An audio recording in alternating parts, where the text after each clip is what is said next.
This is you. You're born into a world where the leading cause of death is being bitten by your neighbor, and everywhere you turn, it looks like a straight-up human buffet, a 4-course meal with eyeballs, toes, and fingers as the main dishes. You come from a woman wearing a blood-soaked hoodie, trying not to scream through labor while hoping the noise doesn't bring company. You're not covered in blankets after you're born. No, you're wrapped in a tarp. You think there's blankets during a zombie apocalypse?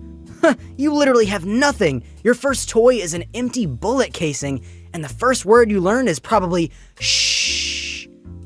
No one tells you you're special. They're just hoping you can be quiet for at least 5 seconds. Because let me tell you, these zombies are no joke. See, one of the main archetypes you're going to run into are the children zombies. They may look cute, but these are the ones you gotta watch out for. They are extremely fast and can fit into tiny places. Have a dog door you forgot to lock? Well, before you know it, you have a zombie kid right next to your bedside, and they are not afraid to bite a big chunk into your neck. They also call these little devils the ankle biters for, obvious reasons. The adult zombies are a little different. They are obviously bigger and slower, but these guys can be big. Like this one right here has the nickname Tubby because he's a chunky guy. These ones are easier to outrun, but they are extremely strong. So just make sure you barricade your doors behind you because they are known for being able to break down doors. Now the last zombie archetype is animals. For example, we have this dog right here. Now he may look like he could be your furry little friend, but the second you get close, he's biting your finger clean off. Not only will you be missing a finger, but now you're a zombie, so that kinda sucks. But I don't make the rules, I just write the videos. There isn't much of a school for you to go to. You don't learn the alphabet. You don't learn any multiplication. Lucky, and you definitely don't learn how to count to 67. Instead, you learn how to check for bite marks. A fever if someone is starting to look a little funny. You don't learn what Saturday morning cartoons are, but you do learn that rotting meat smells different from fresh corpses. That's your version of Sesame Street, just without the songs and with a lot more screaming and biting. The people around you that are actually human don't even look like humans. They're tired, with zombie-like eyes, constantly moving and always armed. And I mean always armed. I'm talking AK-47s in hand, hunter knife at the hip, Glock in the sock, and a grenade in the pocket. It's basically doomsday, so everyone still alive is absolutely strapped, and you're going to need it with hundreds of zombies constantly chasing you around. There are no birthdays, no holidays. Time doesn't pass in years. It passes in winters survived and people lost. You're told you're 7, but you might be 9 or 10 or maybe even 14. No one kept track. It doesn't matter. You're old enough to carry a knife and keep watch at night, which means you're old enough to die. You don't think about how old you are. You just think about what's broken, what's edible, what's trying to kill you today. Hopefully not the zombie dog. Unlike a normal kid, you aren't allowed to cry. You're not allowed to. Not because you're tough, but because crying gets people killed. You cry, and something hears. Then something dies. That's the math, so you learn to bury it. They just hand you something sharp and tell you to stay alert. That's what love looks like now. Not hugs, not lullabies, just weapons and silence. You've never been to a real grocery store. You've only seen them basically destroyed and ransacked, with the shelves torn apart and blood smeared on the freezer doors. And if you're lucky, there may even be a frozen zombie in the freezer you can poke with a stick. You've never ridden in a car that works.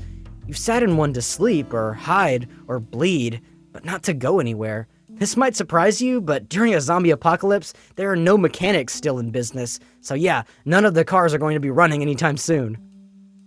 You've never used a microwave. You've never flushed a toilet. You've never turned on a light switch and expected it to work. And you've never slammed a door too loud because you knew what would happen after. Now the worst part about all of this is when you have to see someone die. You've seen someone get left behind because they were slowing the group down. You've seen your brother get kicked out of the house because your parents couldn't tell if his cut on his arm was a bite or not. You've seen what happens when people break. Not just physically, mentally. People who snap and wander into the woods, and people who take their own life while everyone else is sleeping just because they couldn't handle the stress. And then you have the absolute worst, when the people who get bit beg you to wait before pulling the trigger to put them out of their misery, and people who lie about being bit and wait until they turn to attack you. A big part of being in a zombie apocalypse is your ability to kill things. You know, the occasional animal, zombie, your 5th grade math teacher, you know, the usual stuff. But eventually, you learned how to kill people. The first time you had to do it, your hand shook. You didn't want to do it, but they were infected, or they were about to be. Or maybe they were just going to take the last can of food and you couldn't let that happen. You told yourself it was survival, but he was also just kind of annoying, so it was a win-win. Surviving a zombie apocalypse only gets harder as you age.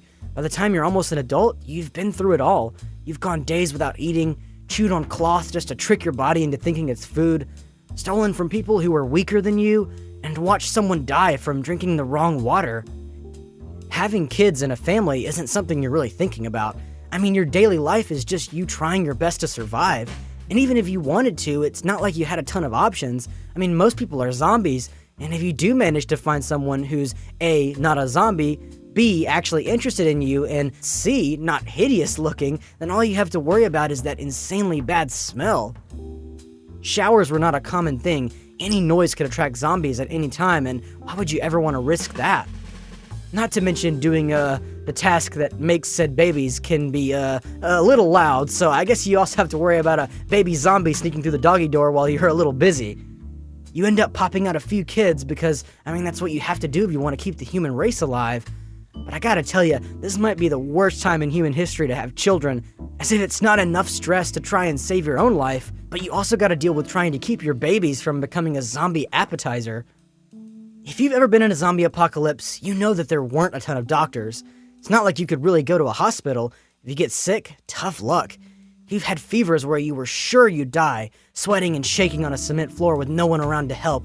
If someone gave you antibiotics, it was because they liked you, or owed you, or thought they were going to die soon anyway. Need to go to the dentist? Those don't exist, so go ahead and pull your own teeth out. Big gash in your arm? Go ahead and stitch the wound shut with a fishing hook. Oh, and there's definitely no bandages, but you do have duct tape, if that helps you at all. You don't dream about the future. You don't even think about it. There is no future. There is only movement. Staying alive is not a goal. It's a condition. It's a chore. You wake up, you pack your things, you walk, you scavenge, you hide, you sleep, and then you do it again. That's your life. It is extremely depressing. You can't even go out and golf with the boys or nothing. Just staying alive and stabbing zombies in the face. So, good luck.